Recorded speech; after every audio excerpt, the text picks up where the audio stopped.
I'm good. Did you miss me? I did a lot. A lot. I really don't want to get your channel deleted, Reed. That you're asking for serious trouble if I answer that question. Well, then stop fucking talking about us, man. How much perceived value do you think we will lose? Well, I mean, we lose a lot. The establishment Republicans are not Republican in name only. That's what the GOP is. So many people want everyone else to come to libertarianism the same way they did. But the slave mentality is praised. All right. Thanks, I want Mike. your phone to blow up with notifications every time the show is on. Thank you, Reed.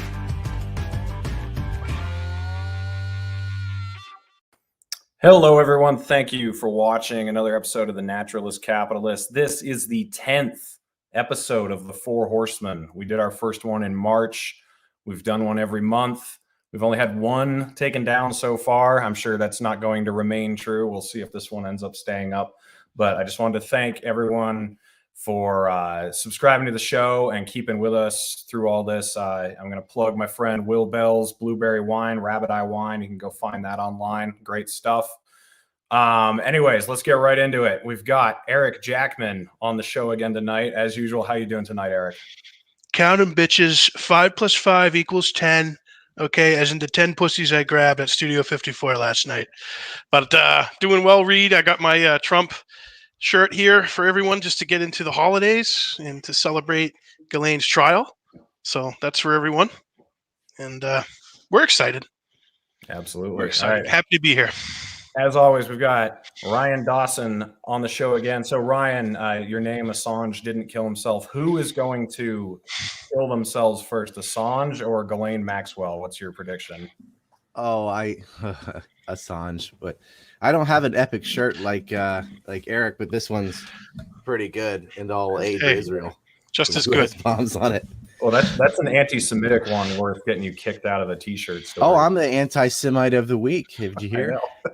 I'm tied with Mia Khalifa, some Lebanese porn star. Of course, I'm not anti-Semitic. That's just what you say to anybody that criticizes Israel. So our special guest tonight, this is really exciting. We tried this one other time and we just didn't end up making it work, but we've got Mike Rivero from the What Really Happened radio show. How are you doing tonight, Mike? I'm doing fine. Thanks an awful lot for having me. Absolutely. So since you haven't been on the show before, why don't you just give us a little bit of an introduction as to what it is you've done over the years and how many times you've been canceled and what type Well, I've done a lot over the years, and thankfully the statute of limitations has expired on most of it. I started working in alternative media back in 1994, and I never expected this was going to become like a full-time career. I was working in the film industry in visual effects and animation, and then the story came out about Vince Foster, the deputy White House counsel in the Clinton White House, being found dead in Fort Marcy Park. And they had this photo that the White House had leaked to Reuters, supposedly showing the gun next to Foster's hand. My business was knowing what makes things look real or not on, movies and TV. And I looked at the photo. I said, this is a staged shot, no question.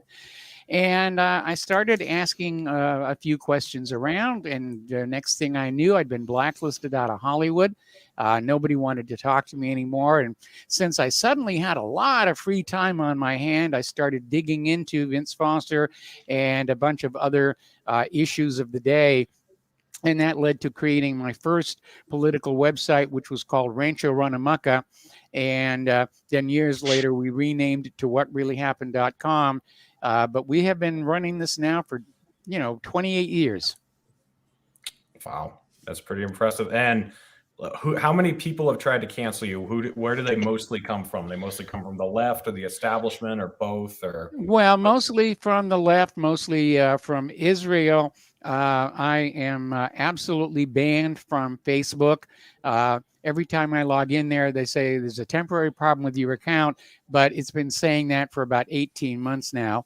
I got my channel shut down at YouTube. PayPal canceled my account just 2 weeks ago, which is causing all kinds of headaches. I have a GoFundMe set up at the top of my webpage, whatreallyhappened.com. And yeah, plus the usual assortment of, threats of bodily harm and so forth and so on. Yeah. Well, everyone, I've got his link to his website, so go check out his GoFundMe there, so we can help him out for losing his PayPal. How did you pay attention a lot to the Epstein Maxwell case before it became public knowledge? Well, I was paying attention to it back when Jeff Epstein was still alive, because to me it was obvious he was running a honey trap operation to basically tape record, video record powerful politicians and corporate leaders with underage girls, which makes the blackmail that much more effective. And it was pretty obvious from the wrist slap he got down in Florida that he was somebody's intelligence asset. And we know, of course, Ghislaine Maxwell's father, Robert, was a Mossad agent. And so it's entirely possible Epstein was collecting all this blackmail information for Israel, or may have been shared also with CIA or FBI. In the wake of his death, we know that his little island home in the Caribbean was literally cleaned out of all the video equipment, computers, and so forth. The big question is, who has that information right now, and are they using it to control our government? Yeah. Mike was one of the few people publishing my stories about Epstein. I would always go to whatreallyhappened.com, and very few sites, almost nobody was touching this story until he got rearrested in 2019. And then it only was when they thought it went to Trump through Acosta. And as soon as it didn't, they all completely lost interest in it. But as far as the Israel connection, you have obviously the Maxwell family are all criminals, all of them. Yep. All of them, not just Robert Maxwell. The two sons are involved in defrauding trust, and the girls, they're all crooks. But, you know, they were given money through Wexner to Ehud Barak, the prime minister of Israel, who's visiting Epstein.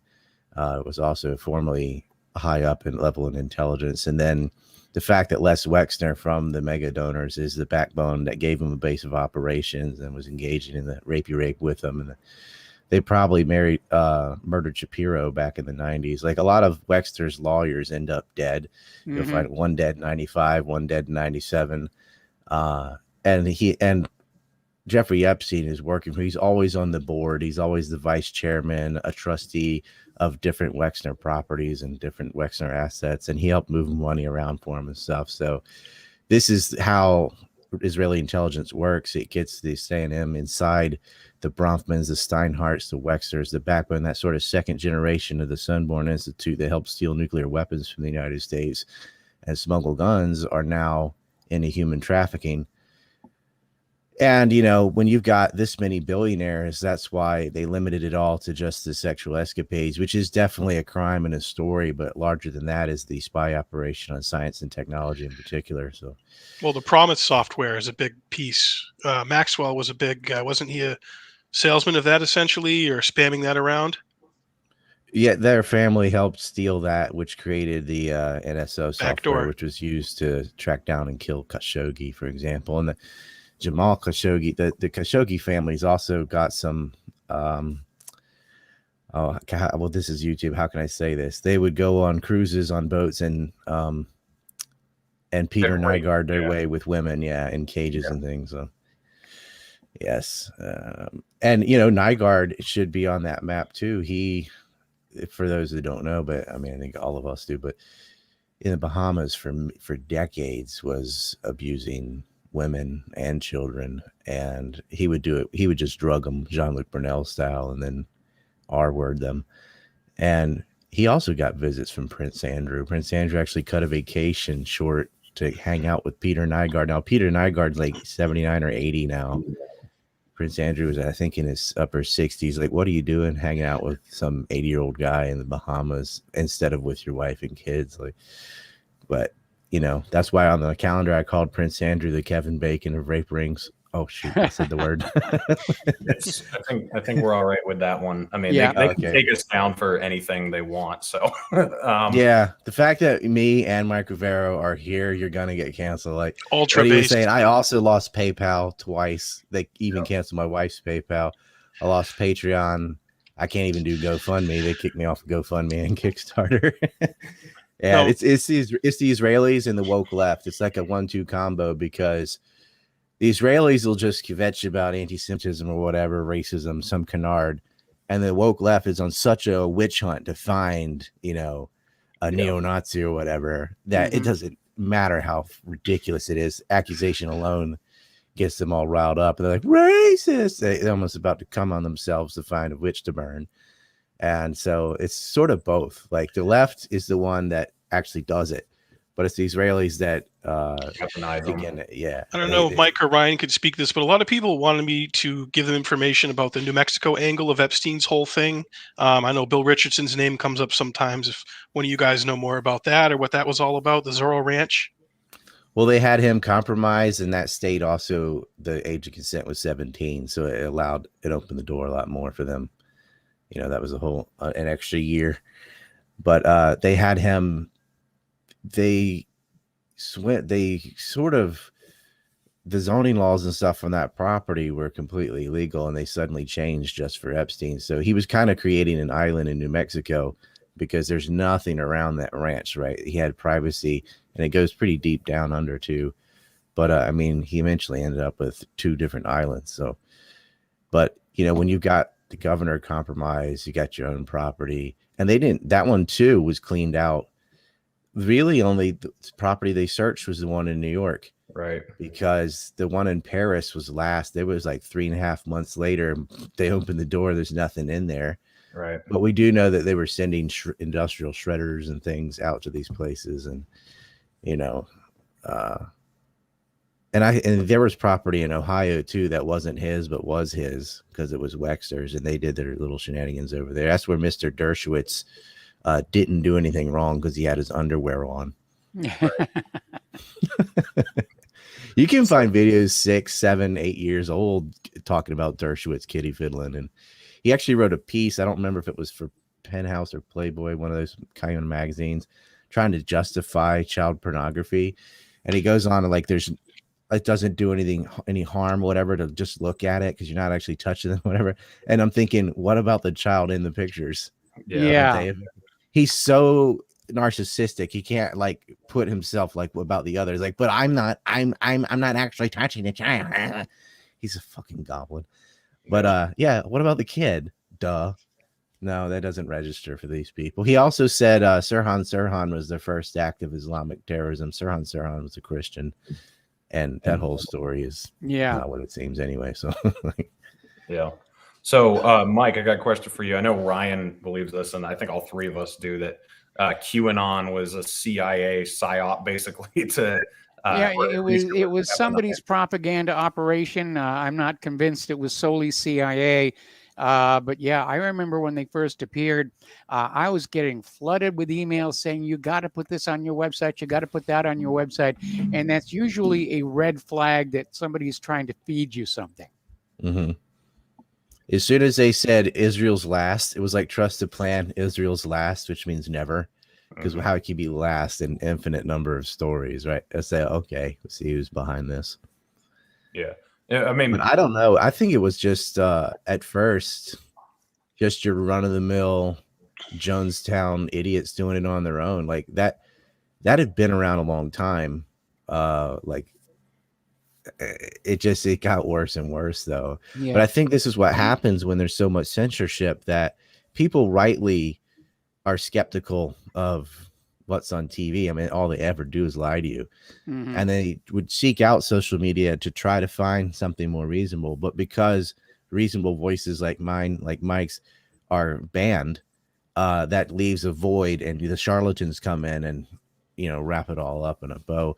They get promoted, like the airplane deniers of 9/11 that say a missile hit the Pentagon will get millions of views, and that's allowed on YouTube. You say something sensible and you're gone. And so over time, it all goes that direction. It's the same way they got more than, 50, 60 genders now, whatever it is.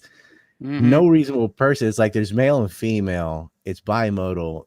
They're hermaphrodites sometimes, but it's 99.99% male, female. That's it. You can't just identify a sex. It's biological, not ideological.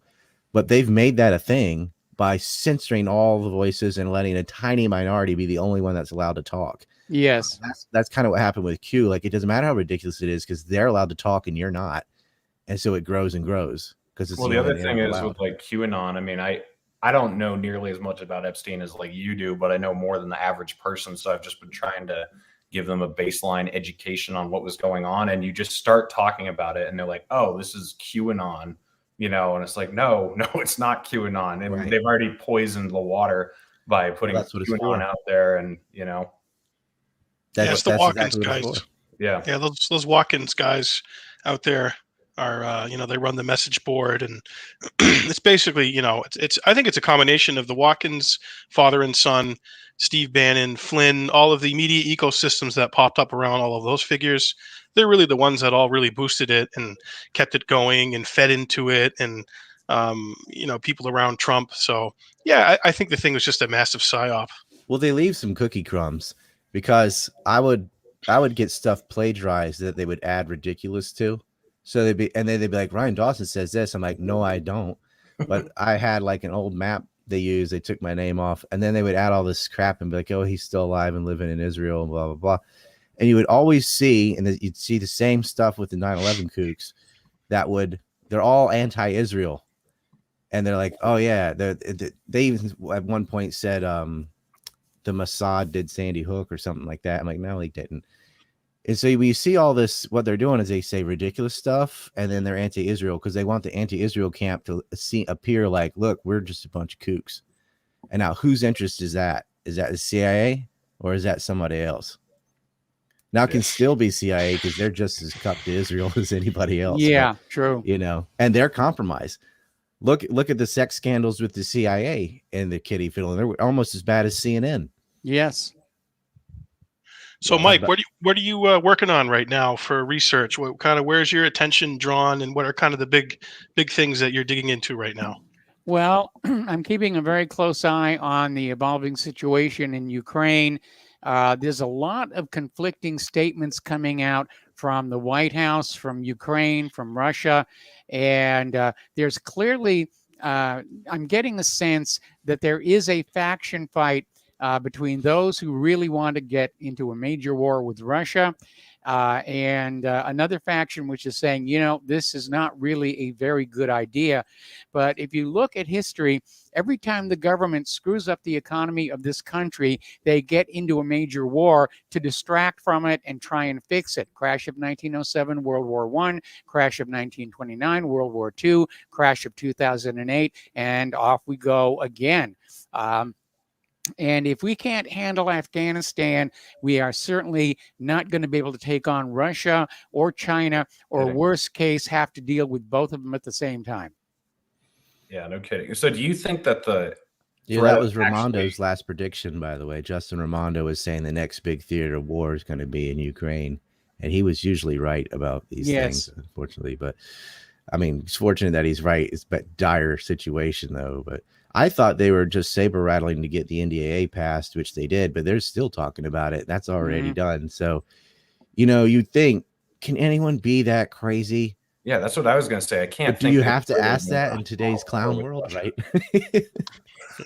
Can anybody be crazy enough to go to war with Russia? I don't know. I mean, I can see a proxy war of some sort, but direct hot war with Russia, like, is anyone? I mean, who is that guy? Who is the Republican on TV saying that? What was his name? The senator there from Missouri. Yeah, Tulsi was talking about him. That guy's a complete clown, like saying we gotta flex with the nuclear option, and that needs to be put right on the table, front and center. So, I mean, how can we de-escalate the situation, Mike? I mean, what do you think would be a good remedy to this? Well, we have to get everybody talking to each other, which is more difficult because the U.S. and Russia are still playing tit for tat with diplomatic expulsions. And, there are some very crazy people involved in the decision making, and we need saner heads to come forward. But, throughout history, anytime somebody starts a war, it's always with the expectation that they're going to win. Of course, half the time they're wrong. And I think they're wrong this time. I don't think the United States can take on Russia or China. We don't have the manpower. We don't have the money. We don't have the manufacturing. And we certainly don't have the moral right to be going into these wars. And it's going to be a disaster. We're going to lose this one. And somewhere between starting this war and realizing it cannot be won conventionally, they'll start turning those little brass keys in the missile silos. Yeah, I saw Adam Fitzgerald tweet something out today about how hypocritical it is for us to be upset about China sending warships out when we have 800 military bases all around the world. Mhm. And, we put our ships and our planes right up as far as we can against Russia. If they started doing that to us, like how we would act. Yeah, we don't see China sailing along the coast of California. We don't have Russian warships in the Gulf of Mexico. It's very obvious to anybody who's watching the situation who the real aggressor is in this situation. Yeah, definitely. How did our oil get under their sand? How did Israel's oil get under their sand? You mean, right, Ryan? Well, yeah, that's the our part. Yeah, So we just pay for it all. Yeah. With Well, with look at the Putin- South Ossetia incident, right? Where they're like, "Oh, will they really come in?" Your Russia slapped that down right away, right? Mhm. They went in. That was scary in Georgia. I mean, you had the Russian military mobilized over that. You don't think they will in Ukraine? That's a much bigger prize. That's their access to the Mediterranean. That's everything. Yeah. And we were all breaking all our promises about NATO. Like, with the Soviet Union's gone, what are we doing with NATO? We're not going to expand it. It's done nothing but expand, right? And, nobody wants the Gaddafi treatment. You can't reason with a country that's just, when you're talking to people like Victoria Nuland, Mhm. Oh, we got to protect democracy in Ukraine. She was part of the coup of Ukraine on Yes. tape, talking about which oligarch to install, right? Biden's on tape talking to Poroshenko about his quid pro quo. And they impeached Trump for that, but Biden and Hunter were guilty of it. Mhm. And Nuland and Kagan, it's like the neocon 2.0. And if people remember the second Iraq War, a group of crazies, right? The Office of Special Plan that really weigh out there people like Doug Feith and Richard Pearl, and they orchestrated a bunch of lies, and they had willing participants in the New York Times and CNN and Fox to reiterate their lies. And then even after the fact, when there were no WMDs, when Saddam did not have anthrax or yellow cake uranium, they did not have any bombs under the palaces. William Safire was wrong on everything. Judith Miller was wrong on everything. The Kagans, Weekly Stand, they're all wrong on everything. They get jobs at Fox or somewhere else. They got promoted rather than demoted after they lied and were wrong on everything they said. And we did go to war with Iraq over nothing because the dimwits and midwits thought Saddam did 9/11 or something, which is as ridiculous as like bombing Korea after Pearl Harbor. I mean, that's actually even be like bombing Mexico after Pearl Harbor. That's how far away it was. Yeah. So Well, speaking of first bombing, shots at Pearl Harbor were by the U.S. sank a Japanese sub. The USS Ward fired on a sub and sank it an hour before the attack. So. When I was still living in Hawaii, the oceanographers at the University of Hawaii actually found that sub. Yeah, it was off the Philippines. It got hit by a kamikaze. No. I'm talking about Oh, the the submarine sub. that the The Ward boat. sunk. Yeah. They Yeah, the finally Ward found that one. Oh, cool. Yeah. Wow. Yeah, it's a minute sub. I didn't know they'd found that. Yeah. Oh, wow. So this was a Japanese sub that our forces sunk. Yeah. Yeah, it was one of, I think there were 5 miniature submarines that were carried in by a larger sub, and they tried to sneak into Pearl Harbor to cause a great deal of damage, and the USS Ward spotted one of them and fired on it, hitting the conning tower, and it sunk. There is photographic evidence that there may have been one of the other miniature submarines in Pearl Harbor during the attack, but it's never been found. This is why I love this guy. Any little historical factoid Wow. Yeah. say he just adds on. And to nobody I had no wants to idea go about digging that. in the bottom of Pearl Harbor because they're still finding torpedoes down there. Mike's down there in scuba gear, Yeah. looking around. We Wow, found a cluster bomb shell in Osaka a few years ago. Like they Yeah. still find World War II munitions all over Japan. Yeah. So, Mike, Sad the 80th anniversary of the bombing of Pearl Harbor was last week. Yes. Why don't you tell us what really happened with the whole Pearl Harbor fiasco? How much did we really know and pretend that we didn't know? Well, FDR basically was pushing for this war for the entire year before the Japanese attack. He was following an 8-step plan by Office of Naval Intelligence Lieutenant Commander Arthur H. McCollum. Now, McCollum had lived in Hawaii for a while, had become very entrenched in the Japanese community, and he knew what it would take to basically anger them. So he wrote up this list of 8 steps, things that would, to the American sensibilities, would seem kind of minor, but to Japanese sensibilities would be horrible insults.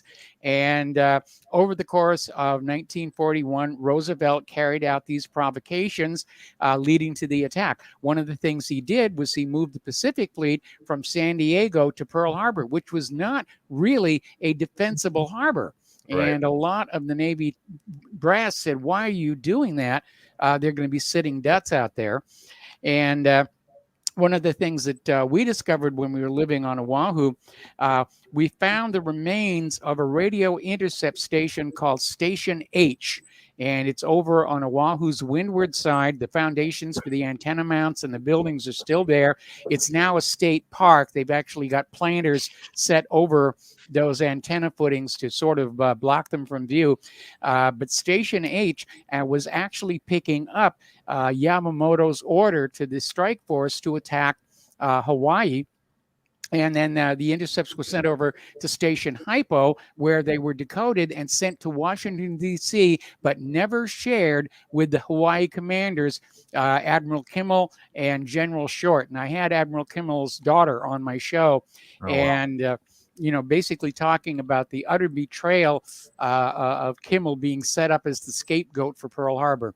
So I've got a question. The aircraft carriers, which are the only really super valuable ships in the beginning of World War II, because naval warfare was changing, they were all out of the harbor during the attack, and just the battleships got destroyed. Is there anything to that? Was that because? Absolutely. The aircraft carriers and their modern escorts were all out to the southwest, and basically what the Japanese bombed in Pearl Harbor were old battleships left over, some of them from World War I. Everyone talks about the Arizona. And then there's the USS Iowa had already been taken out of combat status and was being used as a training ship. And they were getting ready to do the same thing with the Arizona. So it was basically old throwaway junk that Roosevelt sent out there to be sacrificed to get the war going. Yeah. They knew after the oil embargo that it was coming, because they really had no choice after that. I mean, the idea that the fleet maintained radio silence is an absolute myth. The larger ships with the better radios would receive the commands from Japan. Then they would rebroadcast them to the other ships in the fleet. And those transmissions were being picked up at listening stations all around the Pacific Rim.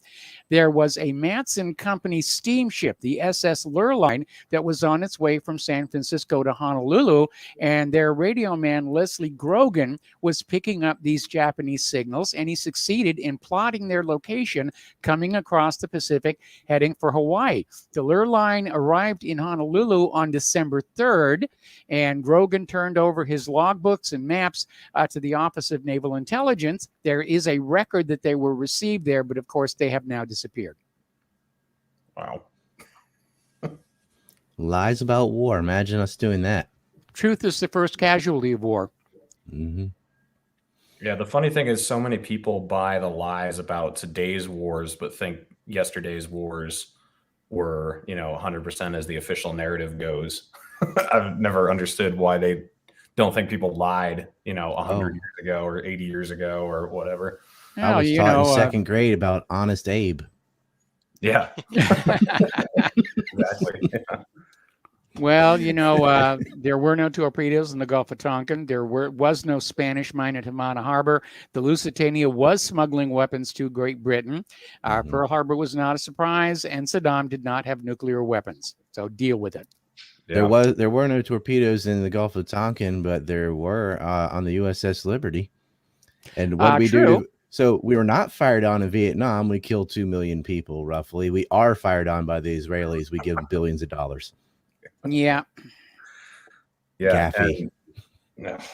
Yeah. So Ryan, what would you say to the people who say that Israel thought it was an Egyptian ship? What about all the transmissions through radio between them that they knew it was? They had the American? signal intelligence from Cyprus. Plus, they survived. The people on the Liberty survived. And like, no, these are Israelis. We had a big American flag. It's just, Yeah. I mean, one of them. And of even course, refused everybody knows that Egyptian horse carriers have got giant dish antennas all over the top of them. Right. They knew it wasn't an Egyptian boat. The more sinister thing is not only did the Israelis attack us, but Johnson was like, I want that damn thing on the bottom of the ocean. I mean, because there were survivors, when they came back, they had a gag order. You're not allowed to talk about this. We can't embarrass an ally. Yep. Right. LBJ was sleeping with Matilda Krim. She was an Irgun terrorist. She's part of the AIDS drugs that Dr. Fauci pushed on everybody. The guy's a little gremlin. Yeah. I hope Rand Paul keeps sticking it on him. Like, you lied to Congress. You lied. You said there's no gain of function, and yes, there was. Yeah. But speaking of gain of function, there was a man caught on tape doing gain of function research on anthrax back in 1992, Philip Zach, and he actually stole samples from the lab and wrote a letter prior to any anthrax media during the September 11th anthrax scare, trying to pin an Egyptian again, right? Blame it on the Egyptians. Right? That's what they do. And largest Arab state, by the way. The FBI didn't even interview him, question him, nothing. His cohort Miriam Rippey, who he's having an extramarital affair with, nobody questioned her. So, it's another incidence of they used anthrax to get the war in Iraq. I mean, that's why Colin Powell's holding a little while anthrax and everything. But the people that actually had been caught doing gain of function research and illegally stealing samples from the lab and trying to frame people were not even questioned. Instead, they chased around Stephen Hatfield and then Bruce Ivins, and he died of a Tylenol overdose. And there's no court, no case closed. He was proven incapable of making. He didn't have the equipment for the anthrax to the NBC letter after he died. He didn't have it. It would have been possible to have done it. Plus, he wasn't in New Jersey and Florida and all these locations. He was at work in Maryland. So it clearly wasn't Bruce Ivins. But that, when the notes say death to America, death to Israel, and you have Israeli security forces saying they witnessed a meeting in Prague between Iraqis and Mohammed Atta. And then you got James Woolsey, who only got his job because of Epstein's blackmail on Clinton, going on every news channel saying, yeah, the Czechs and Israelis are saying the Iraqis sent anthrax to Atta. It looks like some of this anthrax came from Iraq. And then John McCain, whose father was involved in the Liberty that we were just talking about, cover up. They're all the same people lying and lying and lying. And that story is just missing because about 9/11 is just always building 7. I'm like, that's great, but there's more than that. And let's talk about anthrax, because that's what got the war in Iraq. A lot of people my age signed up to join the military and go invade Iraq thinking they had something to do with September 11th, and they didn't. But we did. I mean, you've got George Bush on videotape admitting that Iraq had nothing to do with 9/11. Cheney, too, later. Yeah, they didn't have WMDs. What do they have to do with 9/11? Nothing, he said. Then why'd you say that over and over? But you can't just blame Bush and Cheney. I mean, it was Time Magazine had Saddam bin Laden. It was the New York Times. It was every talking head. All the media went with this lie. We knew he'd do it.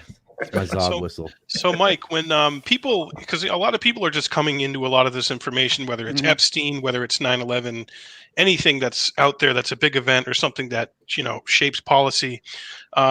What would you tell people just coming into this? What are some good sources to go to for information, to kind of dig deeper into this? Because they say, well, if you don't watch mainstream media, where do you get information from?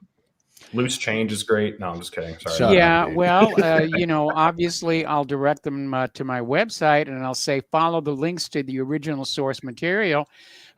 Just be aware there is a lot of disinformation being poured on the net to try and make us look kooky, like the Apollo moon landings were faked and chemtrails and all that other stuff.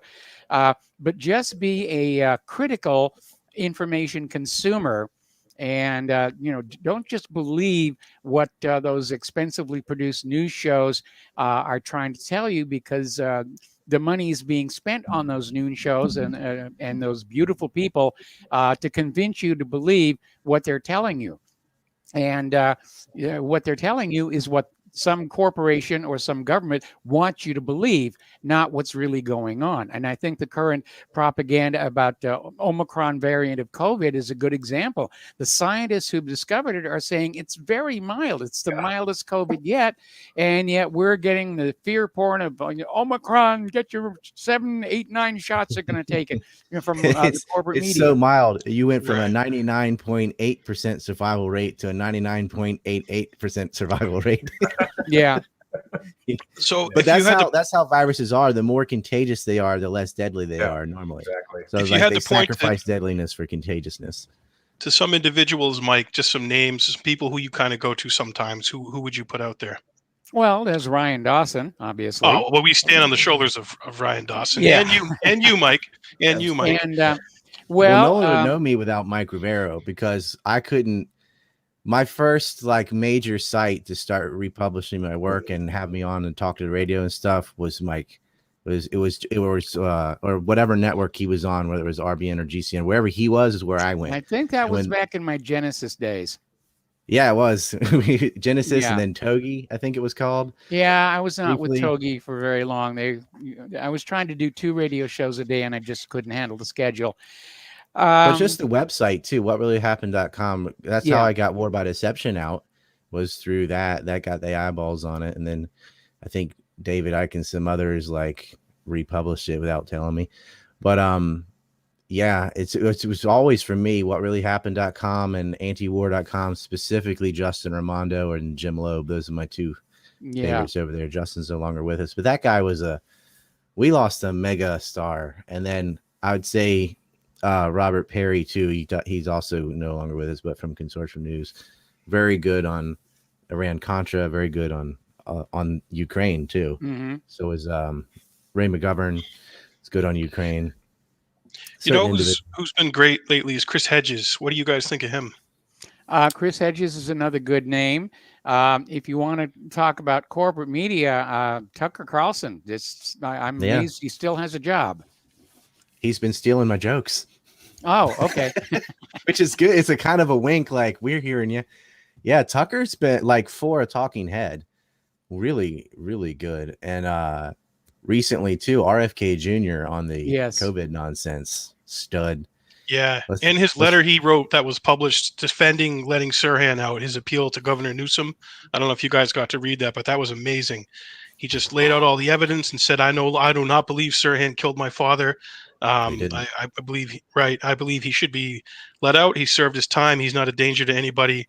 And it's RFK Jr. and one other Kennedy sibling, I believe, who are on board with that. Then the rest of them, including Ethel, are saying no. Had one of those fancy 8-shot guns that shot 13 times. Right, the Johnson Iver. Around and hit you in the back. Yeah, and RFK Jr. just says clearly in the letter he recently had published that he believes Thane Caesar shot his father. Yeah, he did. I'm gonna throw. He was actually going to meet him in the Philippines, and then Thane died. Thane died. Yeah.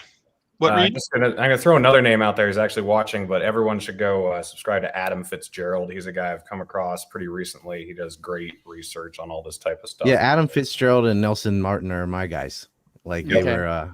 They were 2 of mine.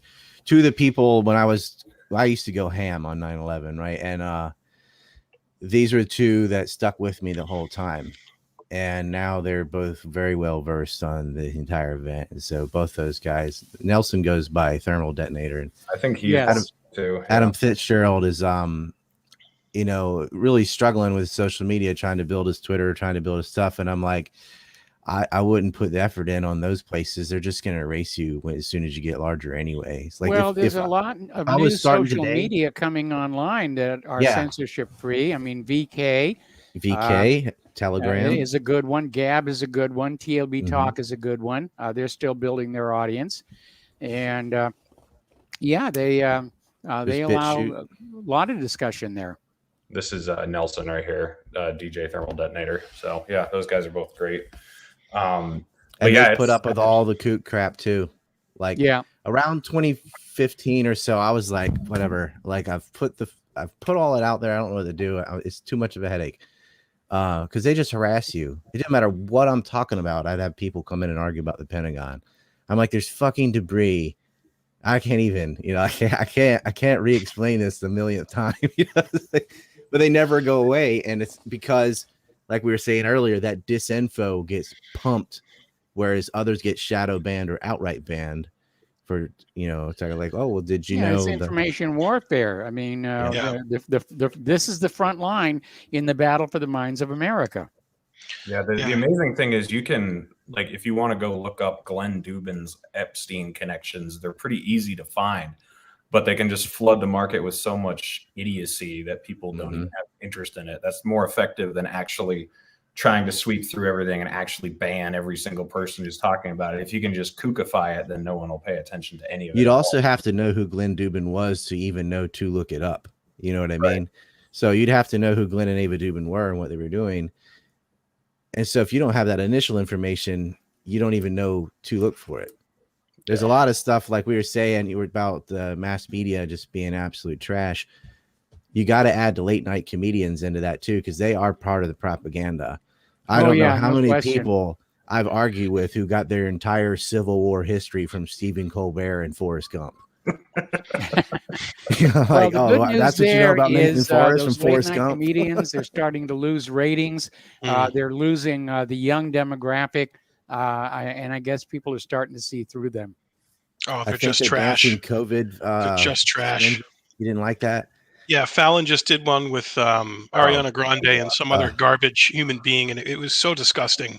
It was just like, you're just a whore. You're a whore for General Electric and the Pentagon. It was a cry for help. When they go that much over the top, like somebody wearing nothing but mask and having syringes on each finger and stuff. I'm like, are you okay? Like, is this a cry for help? Do they have you hostage somewhere? Like, it was so cringe. Maybe I was just super naive back then, but he was like, he had Trump on his show and was nice with him, and he did this funny skit with him. He pet his hair.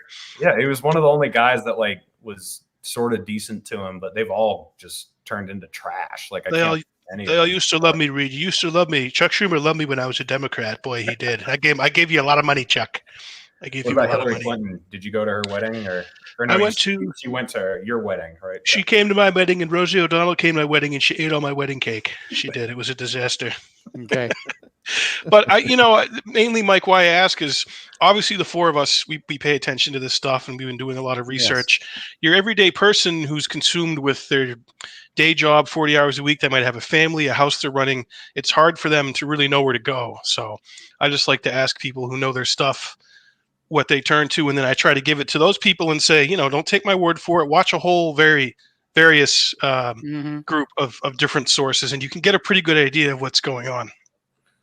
Well, again, part of the skill of being a rabble rouser is understanding what the rabble is ready to listen to and what would be a step too far. Because I've seen people who are involved in independent media, and they keep going out with more and more revelations until finally people's defense mechanisms kick in. They say, "Oh, come on, this all has to be a conspiracy theory." So little bit at a time. You cannot shove those people across the bridge. You have to stand on the other side and beckon them forward. And the ones who are interested and willing to do the homework, you spend time with. The ones that are just there to argue or are being paid to argue with you just ignore, tune them out. Exactly. Shut them off. So Eric, what would Alex Jones tell people about finding out the truth and ignoring? You gotta go to SaveInfoWars.com right now. We're being attacked by everybody, the deep state folks, the Clinton Foundation, Soros. They're all coming at me. The globalists, everybody. You gotta go to Infowars.com. That's the only place you gotta go. Forget the four horsemen. Forget about Dawson and Rivero. Jackman, they're all shills. I gotta get you that Homeguard commercial, Reed. It's a pretty good one. We got old Melon Head on there. Yeah, Melon Head. When he interviewed Trump about the dancing Israelis and they just called them dancing Arabs, that Alex knows better, but he didn't say anything to correct it. And it's just, what a shill. There was just there's a YouTube video of Alex Jones very early in his career, just openly saying, "I want you to understand this. I support Israel. I back Israel." And I'm the one that put that on YouTube. Okay, good. It And was from March shortly 17th. Yeah. after he made that statement that a whole bunch of money came pouring into his empire. Mm-hmm. There's only one clip I've seen it. Maybe And then there's he married his there's- masseuse. There's only one, and it's on September 12th, where he's kind of saying, like, screw Israel. If we keep backing them like this, then this type of stuff's going to happen more. He like kind of got based for like 5 minutes, and then it went away. I don't know. Well, it was like Bill Cooper. He went off script when Americans got killed. I think it really disturbed him, but they whipped him back online pretty fast. Yeah, because he promoted all the kook stuff. I mean, he was the Fetzer and all that. It was all Alex. Yeah. I just had hot bowl chili. I got the documents, you scum. I'm gonna eat some chili that was tainted with some vials from Fort Detrick or something, Infowars.com. But I agree with that, Mike. Like the people that just want to argue with you and come at you with that energy, just ignore them. Yeah, that's been a pretty good strategy, and a lot of more people should do that. Don't give them your energy. I always try to get them to record a conversation because I don't want to have this argument 100 times. I'm like, can I get a representative from you kooks that I can record? So because they're so dumb, they don't even know how wrong they are because they can't. That's what these they don't even care. Yeah, that's just they just want to be like, you're a Fed. I'm like, let's record this because this is entertainment for everyone else. Because no one else can understand how someone could get that stupid. Well, and a lot of them back down because a lot of them aren't really that stupid. They're just paid to act like that. When you're hiding behind a paid keyboard, to censor wiki. When you're hiding behind a keyboard, you don't actually need to know anything because you can just look stuff up as you go. Whereas if you come on a video for someone with an hour and you actually get in a discussion with them, then you actually have to have a little bit of knowledge at least about what you're talking about. You had a guy fighting with me about crop circles. And I sent him a picture of somebody had made SpongeBob in the crops. He's like, what is that? I'm like, well, you said we couldn't do a circle. Here's SpongeBob. I think it's more fun. Those were the Chi-Coms. Yeah. So, but what's there's a good strategy as far as like standing on the bridge to beckon them in.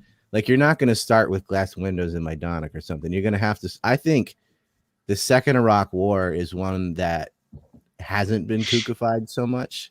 Other than, peak oil and stuff. It's like that's one where half the population's with you because they just hated Bush anyway, because they're just on their team. So you can use that tribalism to your advantage to say, look, everybody, right and left wing media gave this war propaganda. And then even after it was debunked, no one clearly came out and said we were wrong about the WMDs. They still like, they moved them to Syria. That's what Miller said.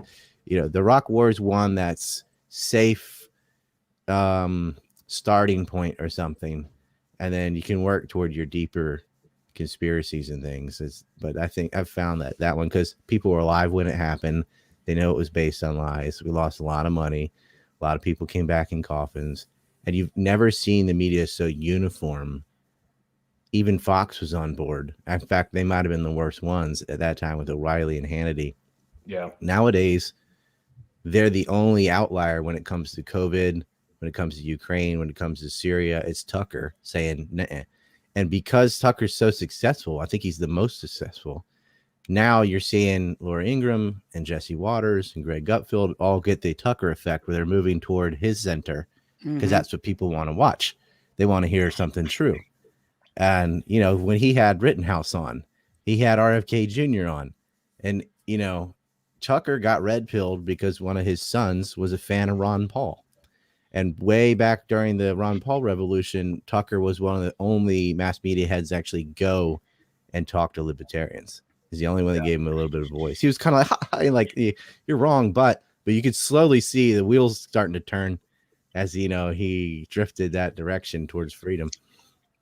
Yeah, what kind of annoys me is a lot of people, if someone's not all the way to being libertarian, then they don't want to talk to them.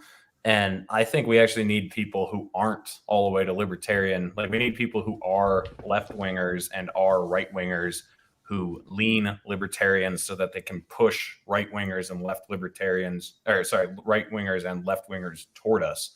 Because if everyone were a libertarian, then you're in the middle and then you got these two fringes. But if you got someone like Tucker and then someone like Chris Hedges or Abby Martin or something who agree with us on some stuff, they can push people toward being anti-war or whatever, push them away from the Rachel Maddows and the Bill O'Reillys. And Rachel Maddow.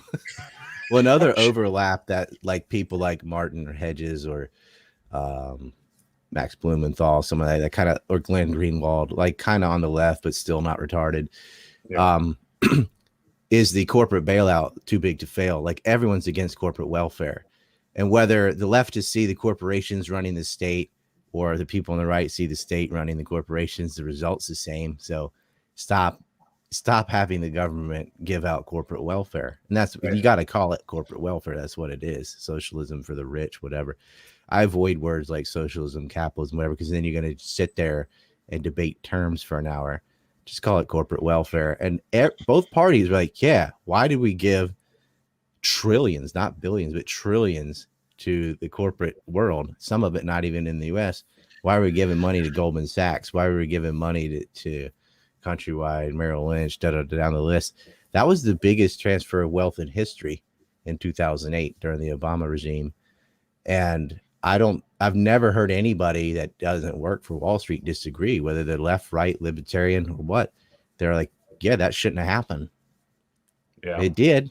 And but what happened was we had Occupy Wall Street, which, you know, I don't like yelling at buildings, but you had people go out there and completely forgot about the Tea Party, the taxed enough already. But they didn't talk about that. It was save the rainforest. It was any pet issue under the sun other than the focus on Wall Street.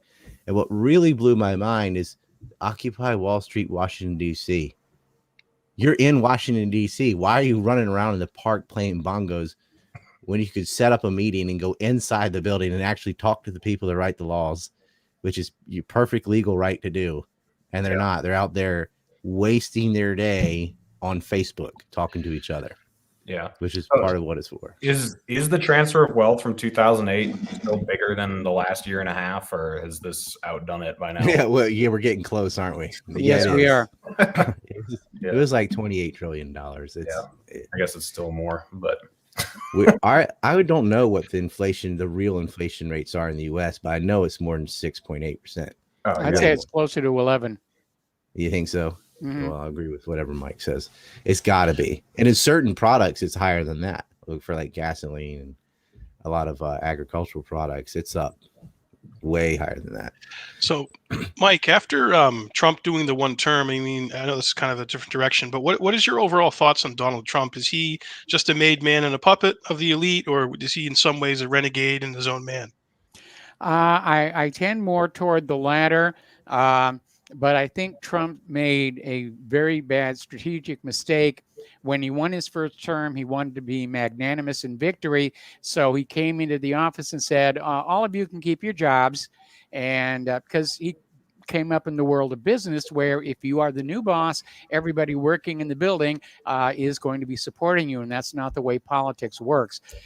Trump should have just basically fired everybody and brought in his own people to support him. That, I think, was his biggest single mistake.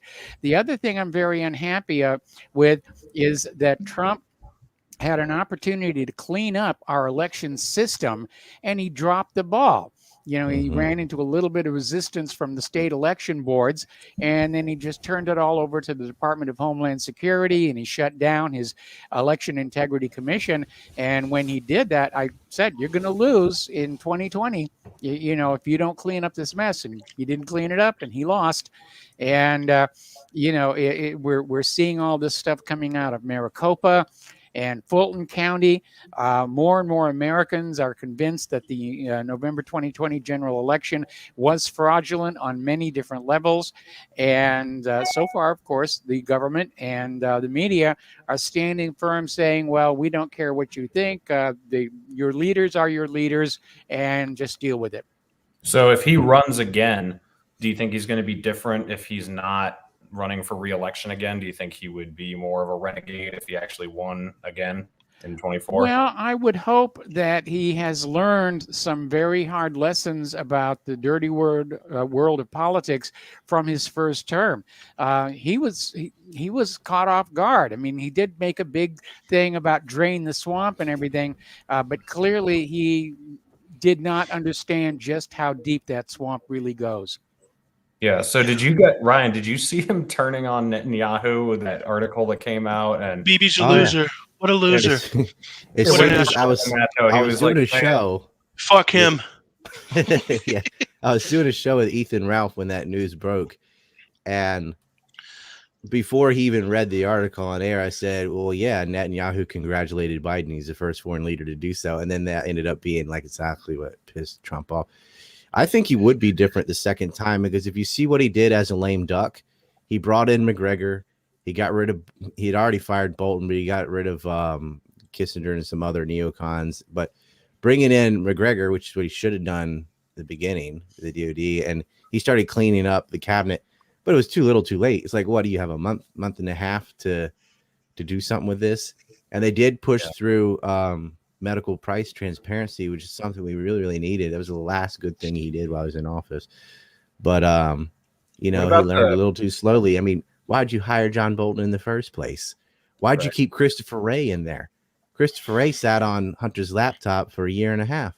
Well, like, yeah, why don't you look up like Kirkland's associations with Rosemont Seneca and their deals with Biden and Archer and Hines, and what they were doing with Rosneft, what they were doing with what used to be called Sibneft. People call it Gazprom today.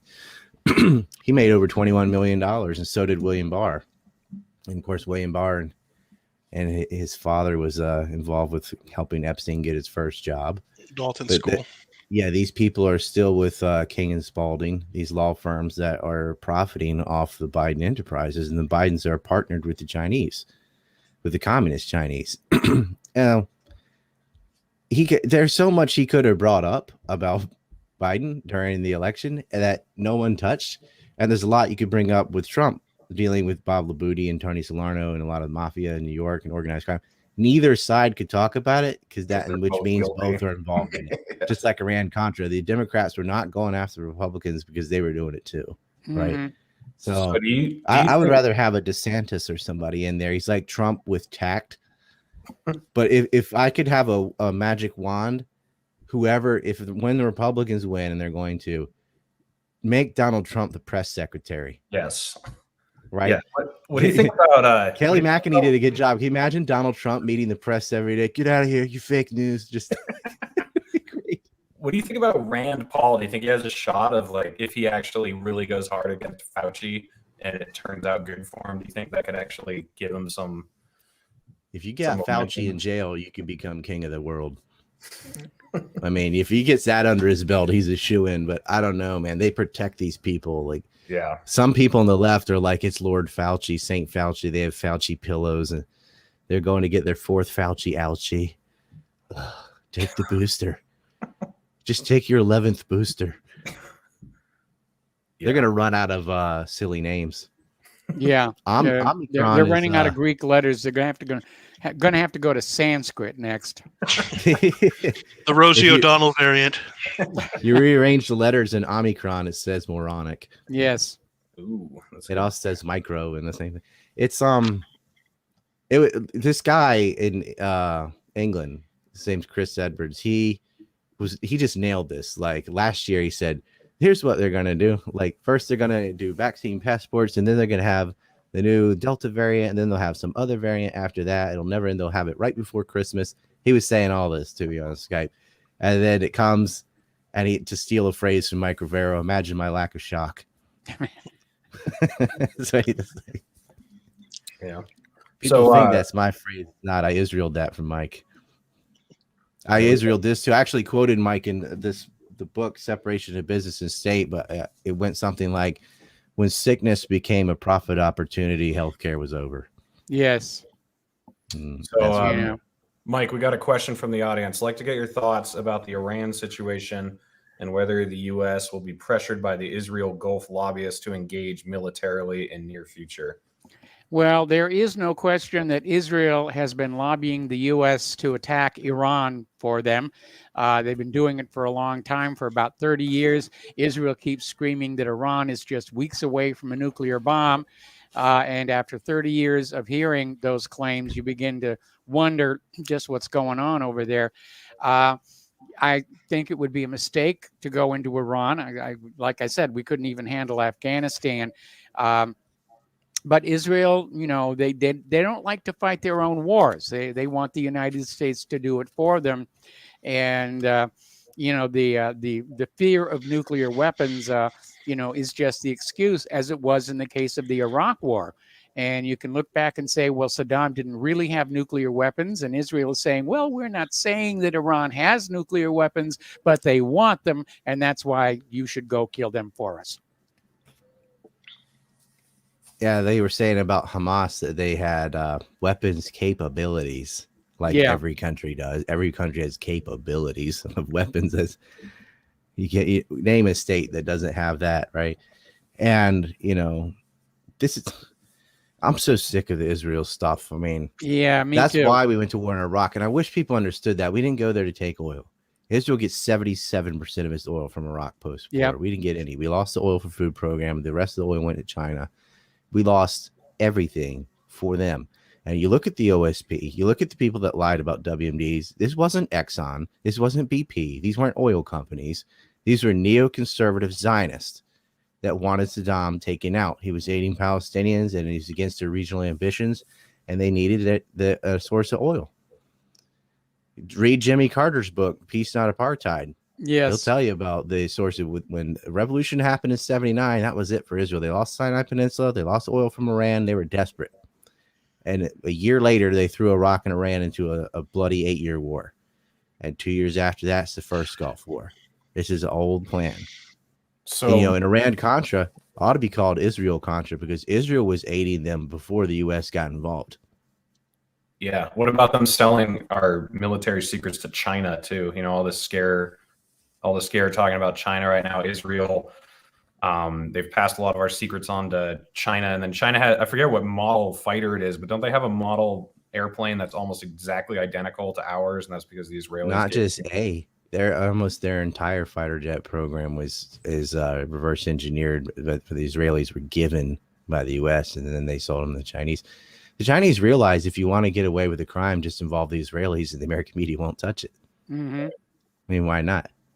I got another great Mike Rivero quote I pulled out of my book. I was looking for the healthcare one. I found this one. This is like a calendar level quote. Most propaganda is not designed to fool the critical thinker, but only to give moral cowards the excuse not to think at all. Money. That's what it is. Like a lot of people, they know it's not true.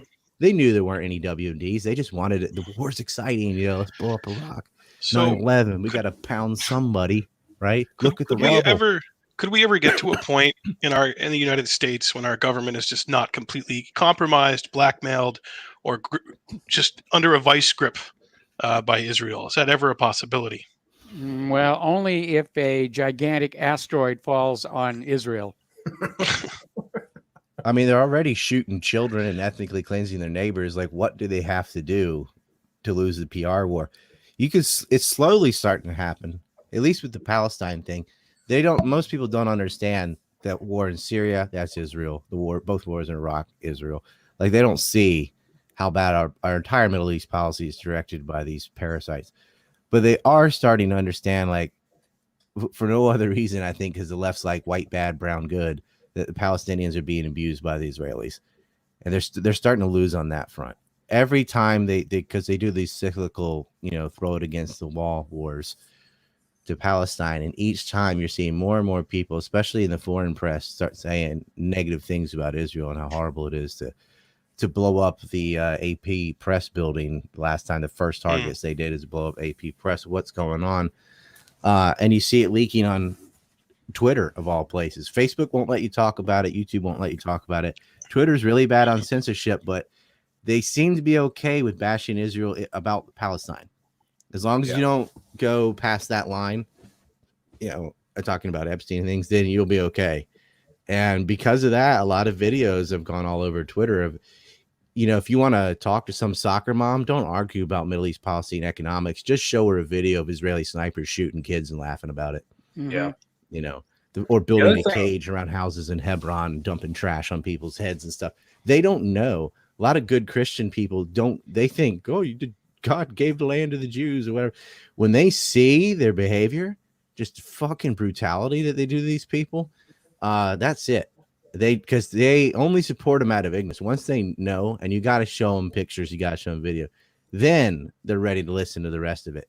But they will not listen to you until you break that emotional chain that they have from religion or whatever. They're just like to Israel. But as soon as you smash that, and all you got to do is show them the abuse of Palestinians, and it's endless. They can't even censor it fast enough because they do it every day. Yeah, and then you can also point to that. I mean, religion plays a part in the Middle East, but not nearly as much as they want. I mean, Israel and Saudi Arabia have very similar goals. I mean, they want you to think that this is a Muslim versus Jewish battle going on, and it's not. I mean, this is complete bullshit. Yeah, this is lunatics versus humanity. The Wahhabi Islamists and the Jewish Zionists are peas in a pod. I mean, they're equally batshit. They're both dependent on the United States, and they need these Wahhabi fanatics to use as cannon fodder in places like Syria, where they use and Afghanistan. Right, that's how Al Qaeda began. Was the U.S. financing these Wahhabi diaspora that ended up in Afghanistan through BCCI and working with the Saudi royals, as they did with September 11th again. They need them. Safari Club. Yes, that's right. Yep. So they need that. And the Zionists, it's different because you can criticize Saudi Arabia and still have a job, still be in your university. Right. And you should criticize. Americans hate Saudi Arabia already. Yeah. Average starving Americans people in Yemen. But that's what the thing is, like, even if you were allowed to criticize Israel and you're not, I'm like, well, we are allowed to criticize Saudi Arabia and they still do it all. So, you know what I mean? Like, you have to have power. Like, even when I don't know anybody that's like, Saudi Arabia is some upstanding guy. The monarchy's lovely. Like nobody that no one's like thinks is anti-Houthi or whatever that, but they, they still get their weapons deals. They still get their favors, And you can even point out Saudi connections to September 11th, like they were giving money to Nawif al-Hazmi and al-Midhar, and that's all true. The FBI admits it. No one cares. Yeah. So who do you go to when it's, there's nobody watching the watchers type of thing? It's just sort of seen like, yeah, we know they're corrupt, but that's just how it is. It doesn't have to be that way. But you never really see a big movement like end aid to Saudi Arabia or something because everyone's thinking, no, we need the oil. I don't want to pay more at the gas pump. Yeah. Yeah. So what's the Epstein connection to Saudi Arabia? You're talking about the Khashoggis earlier and the rape yachts and the. Yeah. And, when they found a passport, it was weird because it was an Austrian passport with a Saudi Arabian address and name, but it was definitely Jeffrey Epstein. And he had this in a safe in New York. Oh, but he's not intelligence. A lot of people have stuff like that laying around, right? Mm-hmm. He said it was to make him safe when he traveled around Europe against anti-Semitism. Oh my Lord. Lots of Jews travel all over Europe. Nobody has fake passports. They're not. What are the people at the airport being like, oh my gosh, there's a Jew in the airport? I mean, they probably it's so stupid. What a dumb excuse, That's a Boris Berezovsky level rhetoric. No, I have a theory on why he had that, and I've talked ad nauseum about it, usually with Sean Atwood and stuff. But, these people, the Saudis and the Israelis, are always working together. Saudi Arabia has something the U.S. needs, oil. So it's like, do it or else. And in turn, they need to pilfer out some petrodollars for weapons. They're completely dependent on the U.S. for defense. Yep. And they realize if you better get with Israel or you're going to be the next Iran. Like they're going to cut you off because we could get oil from Iran. They have a lot of oil too, but we don't. And Biden's really sawing the branch he's sitting on, closing down pipelines and putting sanctions on Russia, putting sanctions on Iran, or keeping the ones that are already there. Actually, where are you going to get oil from? Right? You can't get it from Venezuela. You can't get it from Russia. You can't get it from Iraq or Iran. Saudi Arabia is makes you even more dependent on Saudi Arabia, right? Right. Good old bone saw. Mohammed Bone Sawman. Mohammed Bone Saw is a very nice guy. He's a sweetheart. Okay, we've had many great times together. and he's a strong leader, and he's doing great work over there. He is. He is. Anand Khashoggi had a work with organized crime in this real estate scam in Spain that was involved. That's who Litvinenko owed money to, which was why he was smuggling polonium to try to sell it for a high price. And he died of a botched smuggling operation. And then they all screamed, "Oh yeah, Russia poisoned him with polonium," because that makes sense. That they said KGB. I think they meant FSB because KGB's gone. But oh, the Russians are going to poison somebody with an $11 million radioactive poison instead of just, I don't know, ricin or any other list of poisons, or just shooting him or whatever, right?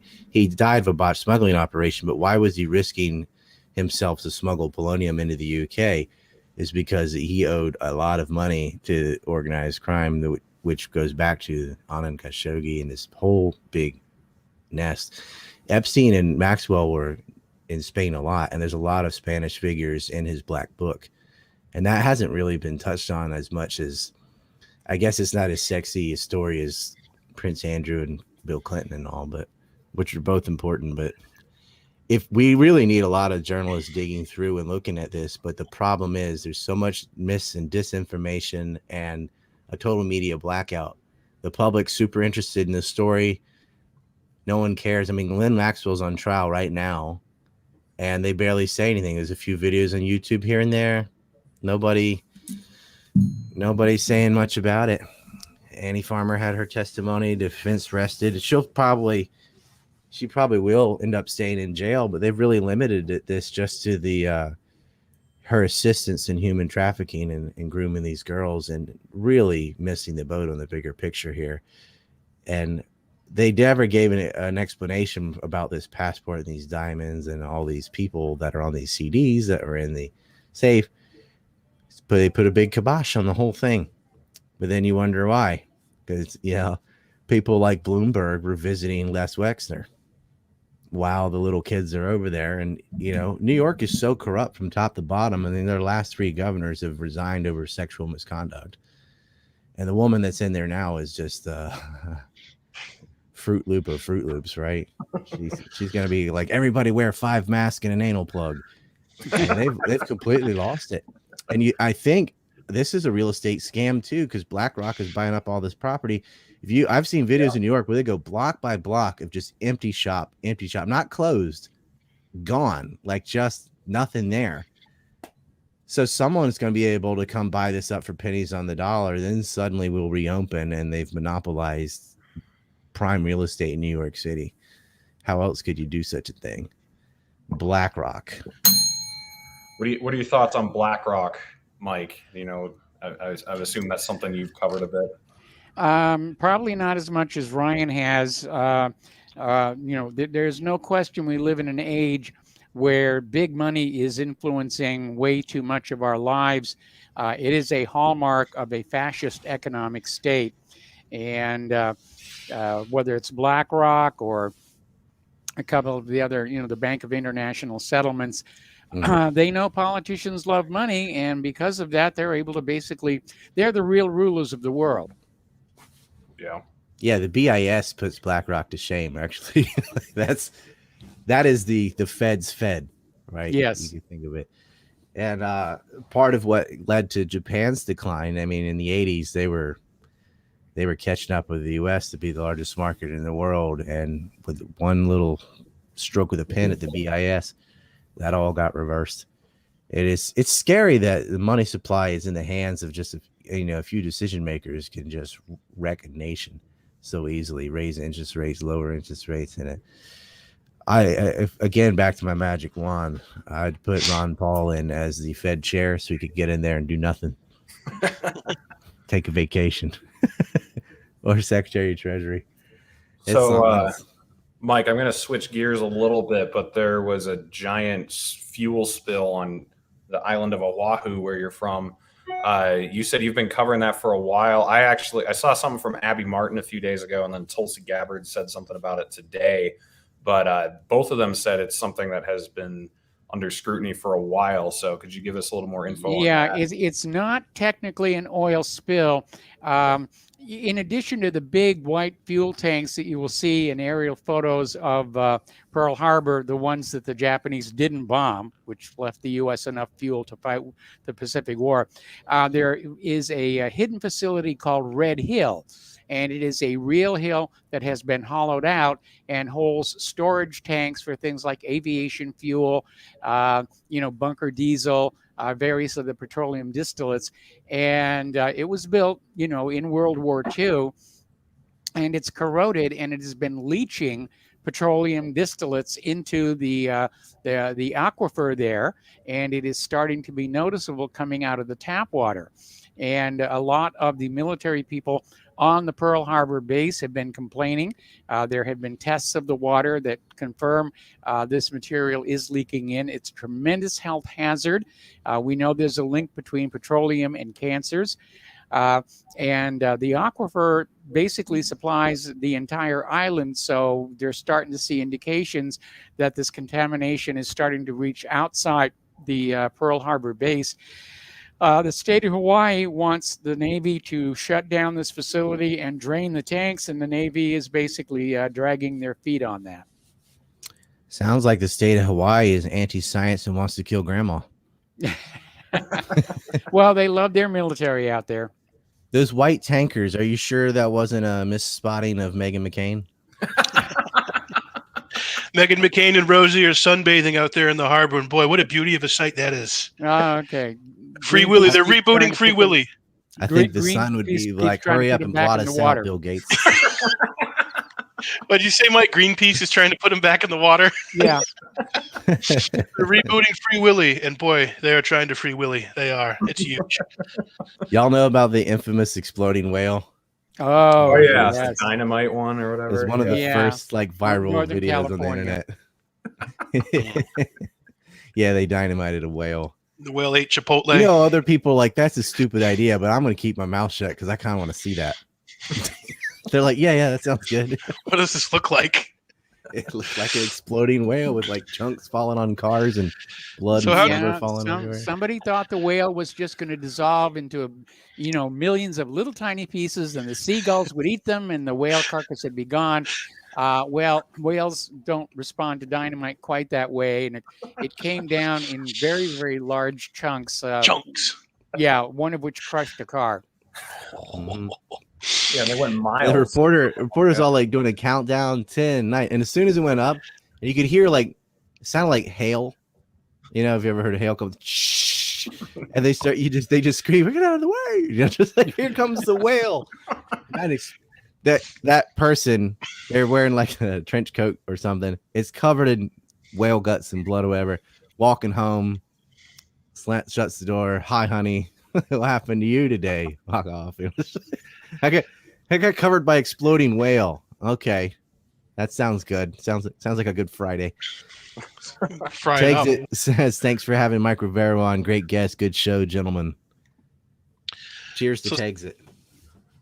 Since we're in the holiday season, and I had to be festive today, what are the holidays like for you guys? I mean, with your families, knowing that you lean based and you look into the stuff that you look into, how are holiday get-togethers like for you, Mike?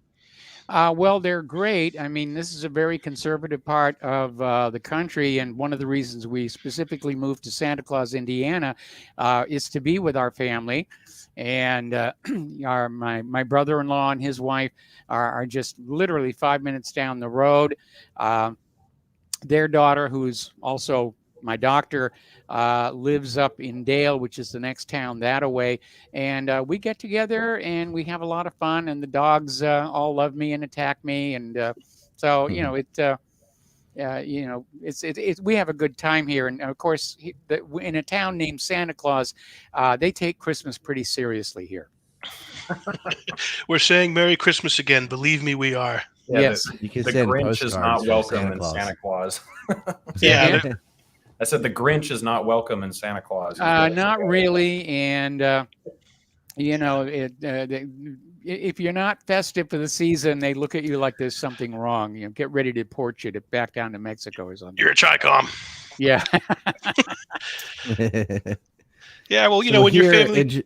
in Japan, Christmas is more it's it's not traditionally a Japanese holiday, so they have Christmas, but it's more like the US's Valentine's Day, where it's more of like for couples than for children.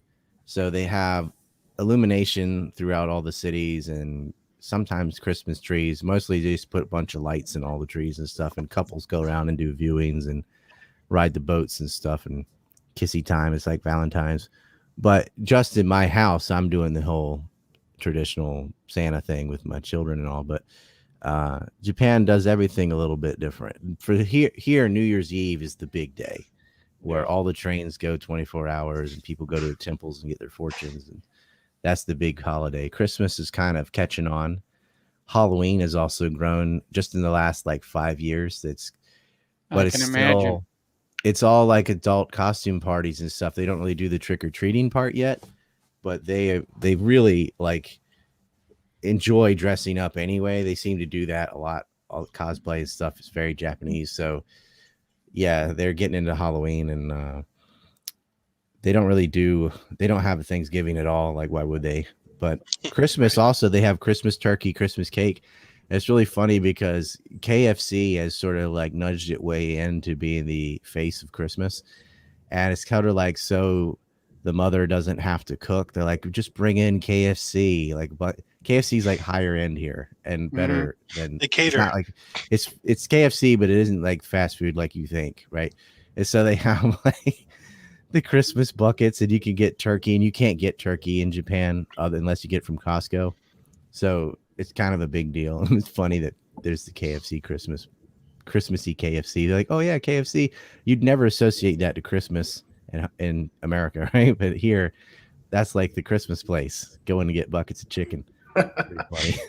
And they dress up Colonel Sanders. They have like Colonel Sanders statues outside of KFCs, and he'll have on the Santa hat and all that. And because they just see it as like, oh, we should eat something foreign because Christmas is foreign. So let's eat foreign stuff. I don't know. I'm definitely the outlier in my immediate family, but luckily, my immediate family doesn't care. We all get together and we still get along and everything. But I do have extended family who won't see me because I'm not double boosted. That kind of sucks.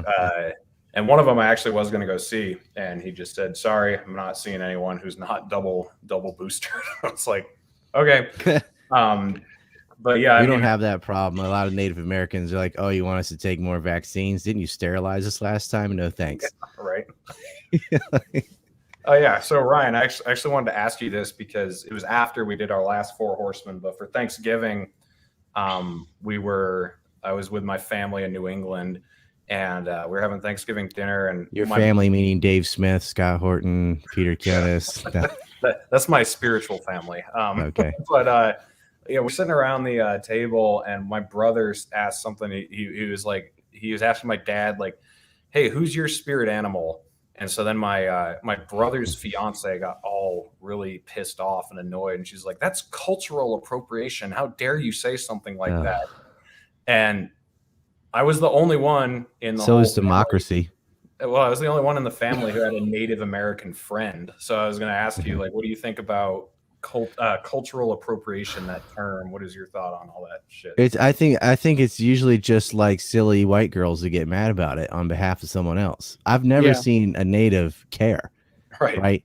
It's always some uppity shit lib from a university. I'm like, cultural appropriate. You want to really go down that line? Like, okay, then don't have electricity. Don't have look at, if you're going to start assigning where something came from to an ethnic group, then you can't do anything. Right, because everything's from something, right?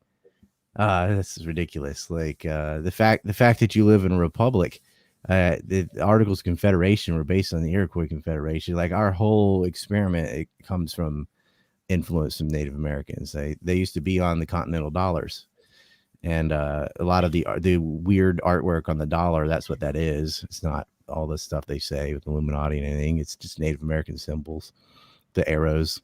That the eagle are holding. It comes from a speech from Red Tree. There are councils in Philadelphia Hall. It's just, I hate that term, cultural appropriation. Like, it's so stupid. It's so bad. Oh, you can't dress up like Indians on Halloween. Well, but you can be Vikings and pirates and other things. That's all right. You know, Yeah. get banned. Yeah. But I've never seen a Native American complain about it. Like, No, we got me real neither. problems, right? It's always some uppity white girl.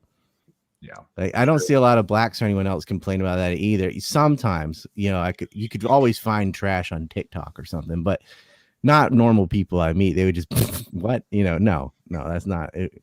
That's so stupid. That's like Joe Biden saying, if you don't vote for me, you're not black. You're ascribing like, oh, this is how blacks are. This is how Indians are. This is how whites are supposed to be. And that's just ridiculous. Yeah. You know, if I dress like Japanese people, that's because I live here. It's not because I'm copying them. It's functional most of the time. But Yeah. so silly. Yeah. Cultural Speaking of appropriation. Spirit Native- animals are fun. I mean, can we not do horoscopes? Didn't we steal that from the Egypt? Whatever. Like, right. Yeah. Speaking of natives, I went to Hawaii back in 2016, and I didn't know like anything about the history of Hawaii. And I went to the Iolani Palace in Honolulu, and I learned about how we gave the people of Hawaii democracy when they didn't want it. And it obviously had nothing to do with the trade port in Pearl Harbor. But I was wondering if you could give us a little history lesson on Hawaii, Mike, on how America annexed it and took it away from the people and imprisoned the queen in the palace and all that. I thought that was an interesting story. Oh, it's an ugly, ugly story. And as a matter of fact, if you go to whatreallyhappened.com, up in the top menu article bar, it's a little gray box. There is a link that says Hawaii, and it has the story in quite detail, including photographs. But the short version is that Hawaii had attracted quite a few Americans interested in the sugar trade.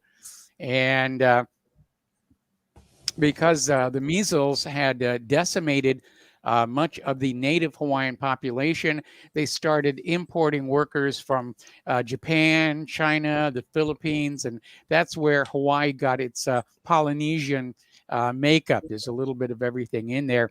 And they were brought in to be workers in the cane fields.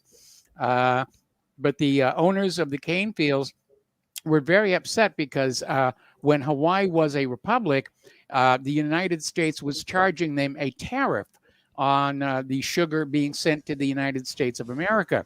So the owners of the sugar plantations decided they were going to arrange for Hawaii to become part of the United States so they could get out of the tariffs and make a lot more money. And that was really the motive for the overthrow of the Hawaiian kingdom, the Hawaiian Republic, and the installation of a government that was made up entirely of the Americans. In fact, at one point, the native Hawaiians were not even allowed to vote anymore. So, yeah, it's an ugly story. Yeah. Yeah, I didn't, I mean, it made sense when I went out there and saw that, and that was how it all transpired. But we don't learn anything about, I mean, as Ryan talks about all the time, we don't learn anything in history class, or they don't really focus on anything important. You just kind of tariffs don't exist, right? Yeah. They still had names interstate and dates tariffs. and places, and if you can remember them, you get an A. Yeah, exactly. Just repeat the stuff in the back of your book. There's they used to do interstate tariffs during Reconstruction after the Civil War, where they would do it through freight rates. So, like, oh, we're not tariffing the iron or whatever. We're just charging the rate to freight it on the railroad. But so if it comes from Alabama, you got to pay this 40% hike. But if it comes to Pennsylvania, you have no freight rate at all.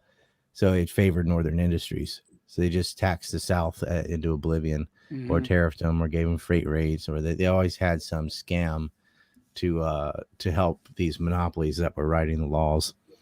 And that's what, like, a lot of leftists that think the Civil War is about slavery and hate the flag and all that. Yeah, I mean, it's so weird because the original crony capitalists, like the grandfather of that married state and business together, was that top hat wearing, long-legged, stinking Lincoln. Like, if you hate crony capitalism and you don't like the state giving subsidies to businesses and stuff, well, that's Lincoln. Like, that's when the Hamiltonian vision of America took over. Because prior to that, Team Jefferson had won. Yes. We had freedom. We had wealth. It was working. We had gotten rid of the central banks. Lincoln started the income tax. A lot of people think that's from the Federal Reserve. It is not. The first income tax was from stinking Lincoln. He had the Yeah, war but that one bonds. was overturned by the Supreme Court. Right. And actually, the second one never should have been ratified either. But anyway, Lincoln had the war bonds paid for through, well, he sold bonds is how he paid for his war. His greenbacks didn't work. And he had the South, he was dead, but Grant implemented that the South had to pay the Northern war bonds, and they had to pay it in gold. Isn't that where lobbyist comes from too, Ryan? The word lobbyist comes from how much lobbyist? Grant would meet with people in the lobbies of hotels and just, take his bribes. I mean, the guy was just, fuck that guy. And he had slaves, by the way, through the entirety of the Civil War. Lee did not. I wish I could just have like 10 minutes to talk about the Corbin Amendment and stuff with every shit lib. They're taking the statue of Robert E. Lee now, and they're going to melt it down. Like, you couldn't just take it. They're going to melt it down and build something else out of it. Somebody actually offered $100,000 to buy the statue. Mm-hmm. And they said, no, we're going to give it to this African art museum, and they're going to melt it down and do something with it. I mean, that cost the city $100,000. Yeah, they're probably going to build a statue of George Floyd pointing a gun at a pregnant lady. Heroes like that. There's that guy. But Lee has become a symbol because of these ass clowns like Richard Spencer that go around there with their little neo-Nazi fantasies and stuff in front of the Lee statue. That Nazism in World War II has nothing at all to do with the Civil War, which was many decades before Hitler. But they conflate the two things. It's like when Dylan Roof shot those people in South Carolina, it was because he was a racist and probably insane. But they found a picture somewhere on Facebook where he was with a Confederate flag, and like, oh, that's it. It's because of that. He also had Gold's Gem. He probably liked chocolate. He probably interested in a lot of things. You can't blame that on why this one guy. Millions of people have Confederate flags in their room or whatever, and they're not going around shooting people and stuff. But they need a witch to burn, and they hate America. They hate American history. And it did just like Trump said they would. They started taking down statues of Thomas Jefferson, Columbus, even Union Civil War statues, because they don't know the difference, right? But there was one of A.P. Hill that, fell on someone's head and put him in a coma, and I think that person eventually died. So it's like, Confederate statue 1, Antifa 0. Okay. Incredible. It's like you pulled a statue on your own head, and you don't even know who it is, and you're out there raging against Darwin Confederate Award statues because of George Floyd. Big old Darwin. It is a Darwin Award. There's no connection between the Civil War and honoring veterans and police abuse in Minnesota. And there was no evidence that was about race either. I mean, I agree. Derek Chauvin should be in jail and shouldn't have sat on somebody for 8 minutes. They learned that from the Israelis, by the way. But it wasn't because he was black. It's because this guy's an asshole. He did that to everybody. And I guarantee you, if he had a racist past, they would have found it, because they come through every inch of Derek Chauvin's history. Oh, yeah. And they got nothing. They went to trial, never brought it up. But MSN, the ABC and NBC, Fox, the racial news network, they're like, George Floyd was a black man, and this is a white cop, blah, blah, blah, blah. They did story after story after story until they got one to stick.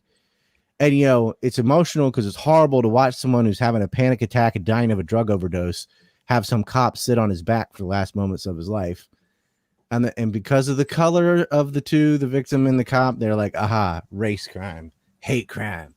Well, speaking of racism and the corporate media, the Jussie Smollett case is rather interesting, because when that was getting ready to go to trial, the corporate media was, it's a racist attack. It's all. And then, of course, Jussie Smollett was convicted for, hoaxing the entire thing. And now the corporate media are very quietly wiping the egg off their face. He's the first American in history to scam 2 Nigerians. Oh, it's incredible. 2 Nigerian dudes in MAGA hats. I'd pay to recreate that. They did a trial run of the hoax. Yeah, there's footage of that.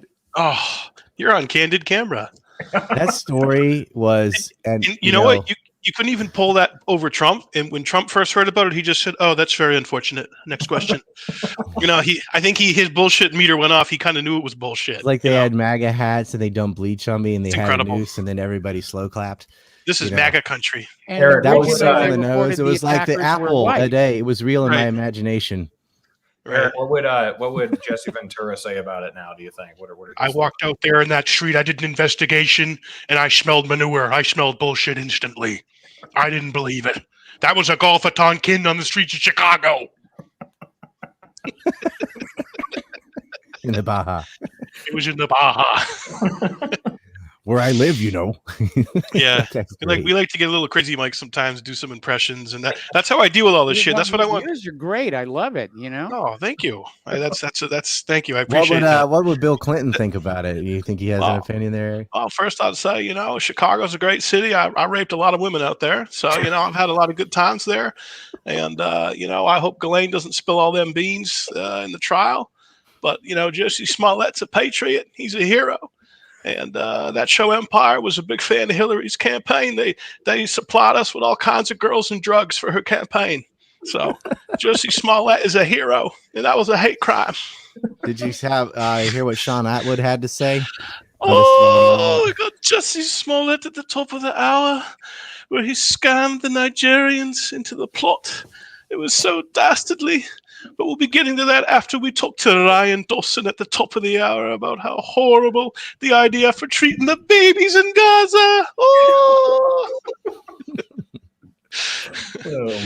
Your comedy is therapeutic.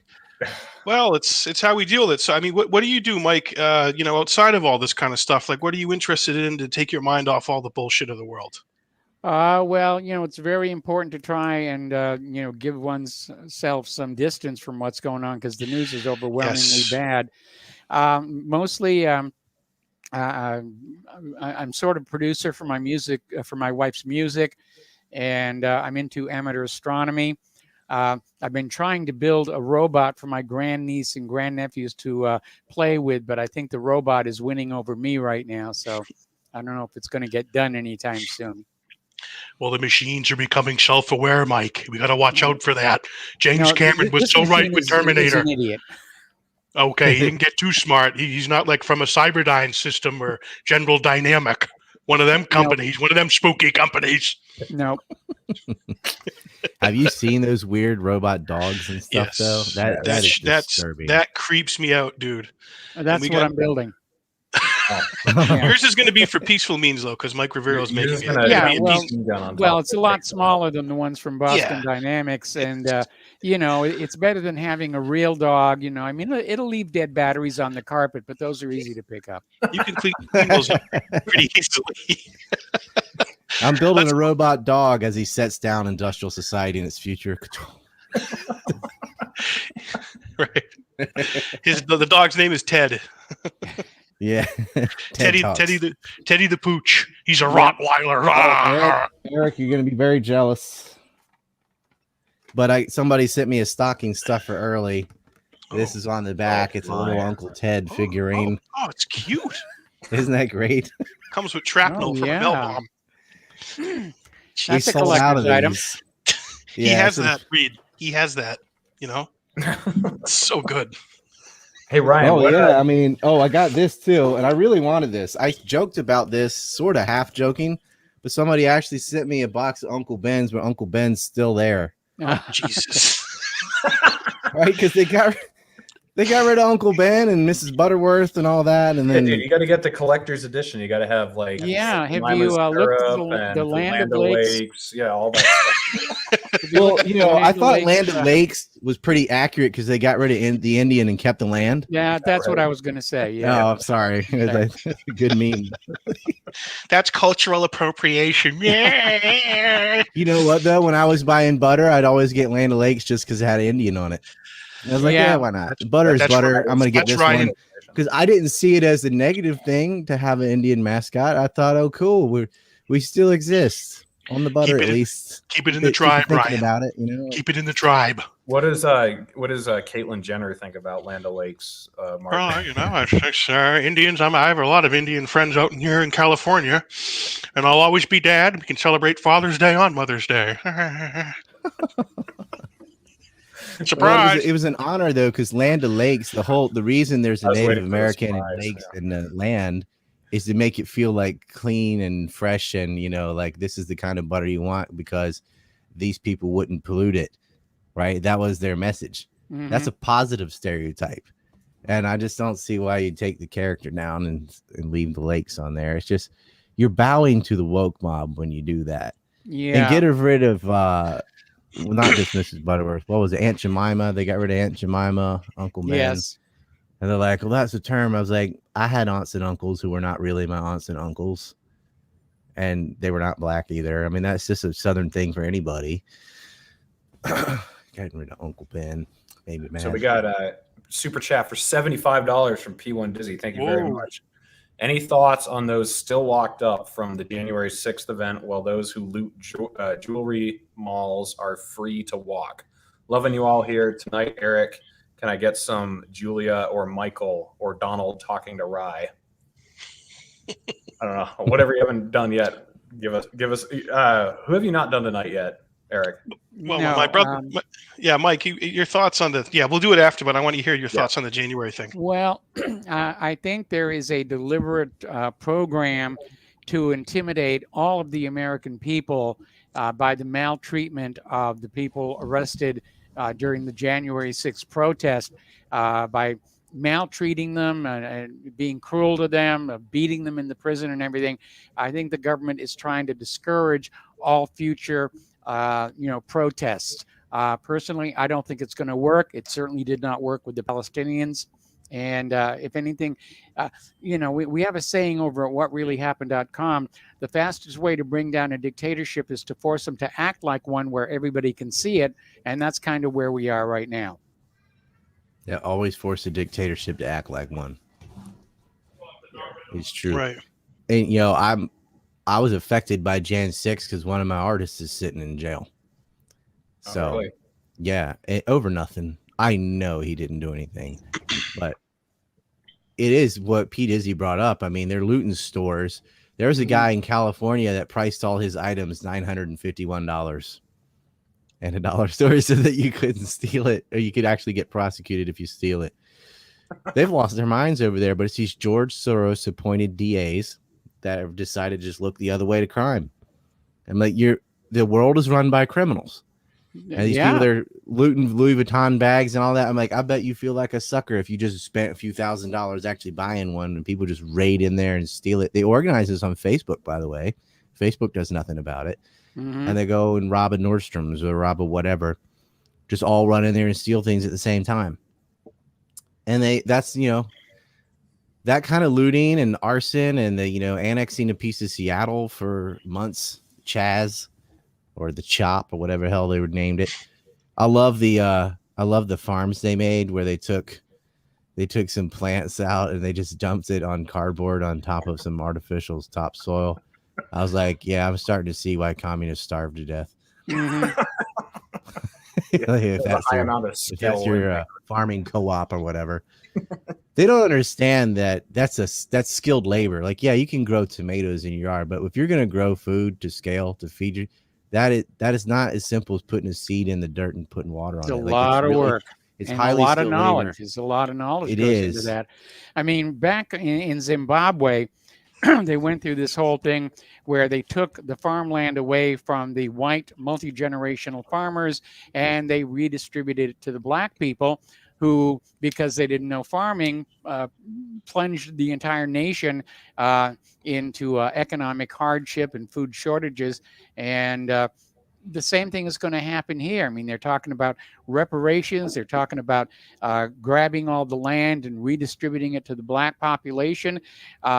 People and land are a partnership. The people who are on the land have to know how to make the land productive. You don't just hand land to people who've never farmed or anything, or you're just asking for a disaster. And we're already dealing with major food shortages right now.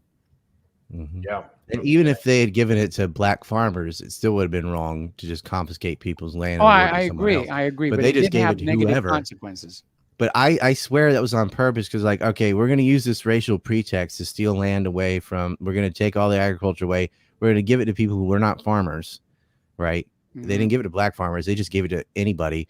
Then we're going to create a dependency state where they're going to be reliant on foreign aid for food.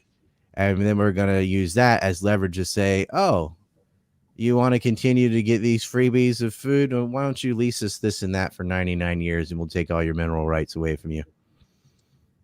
And that happened with the copper mining in Zambia, and then in Zimbabwe, Rhodesia, whatever you want to call it. It was worse than just taking the land. They were murdering the farmers. Yeah. Raping and murdering these people.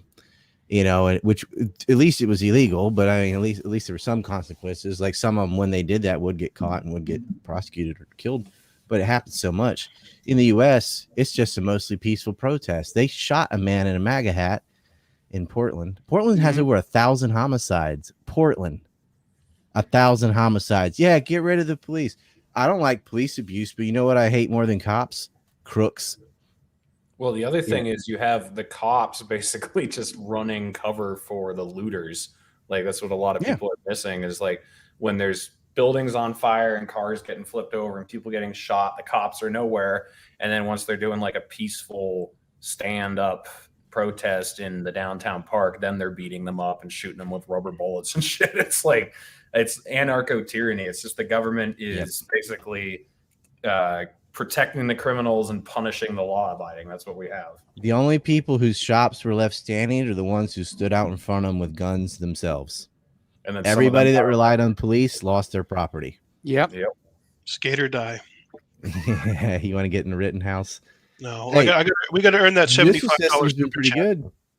For once, you know, Rittenhouse got acquitted. Jussie Smollett guilty on 5 out of 6 counts. I'm pretty confident Glenn Maxwell's going to get the book thrown at her. You know, that's what happens when the other side's allowed to talk. All these liberals are shocked that Rittenhouse didn't run around as an active shooter shooting black people and crossing state lines like they thought. And they're shocked that Jussie Smollett actually hired actors. Like they didn't know that whole part of the story the whole time until there's a trial, which is amazing amount of isolation, right? But they're shocked. And they're shocked because they've never heard the other side speak. Because the other side's not allowed to speak without getting banned from this woke mob on Twitter, Facebook, and YouTube, especially. And you can add Instagram because that's still Facebook. So we talked about this briefly at the beginning, but Julian Assange, a British court did rule in favor of his extradition to the United States, and he had a stroke. I don't know. What are your thoughts on the case for Assange, Mike? You think he has any hope of ever getting out, or is he pretty much done at this point? No. First of all, the stroke turned out to be mild, and Assange's attorneys are appealing that latest decision, so this is not over yet. But the U.S. government wants to make an example of Julian Assange so that people stop exposing U.S. government war crimes and various other secrets. Yeah, he's getting the Mordecai Vanunu treatment. Yeah. You tell on the state, you go to jail. And to a lesser degree, like Edward Snowden, to a lesser degree to that, like Sybil Edmonds, to a lesser degree to that, like myself, you're losing lots of money, getting kicked off of stuff. But at least I'm not, I self-exiled. I'm already out of the country. But like, you know, if the more you push, the more you're flirting with getting thrown in prison.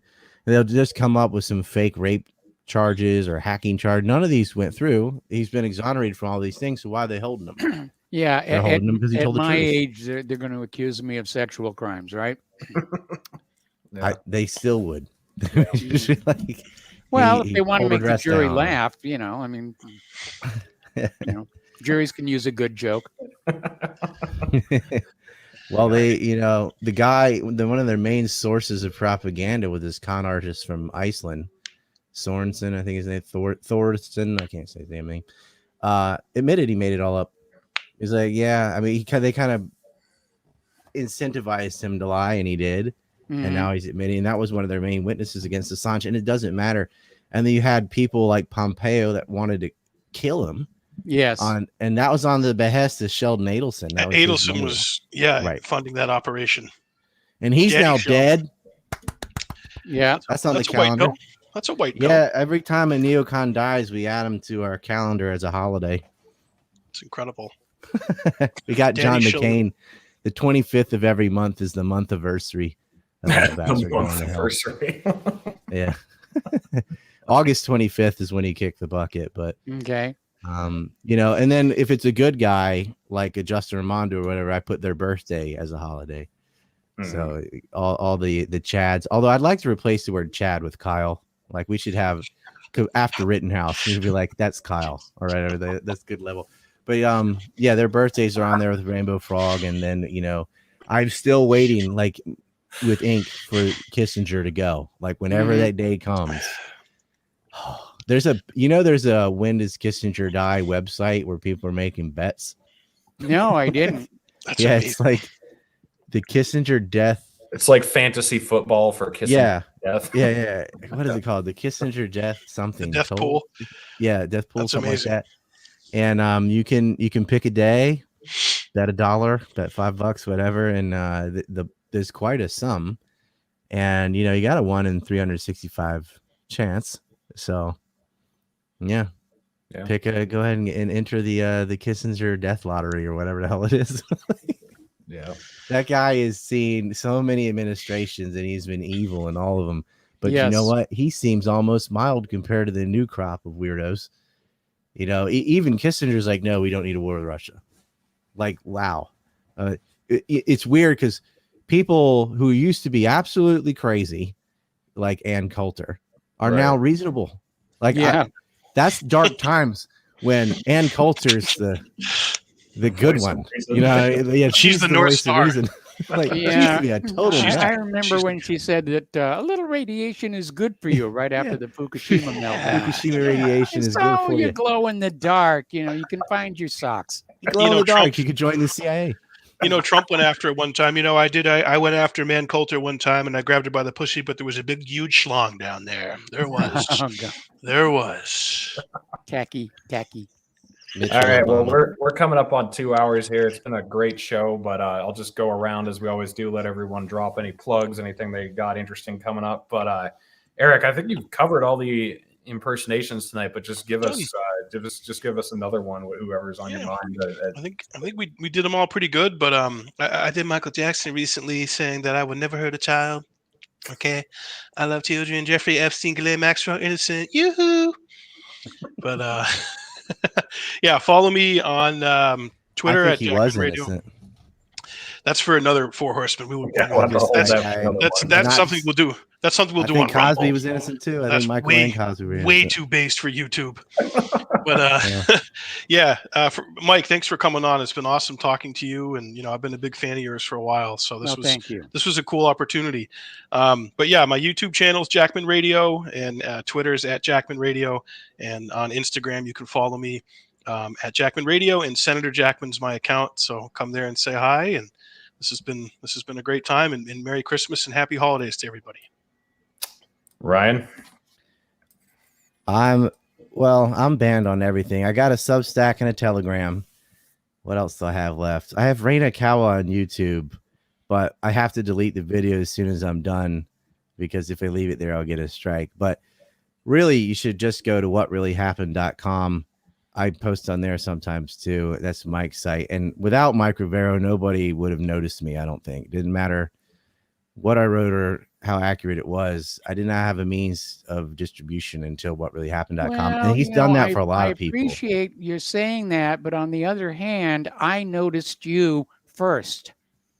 And you're good at digging up that stuff then. I don't know how you found me.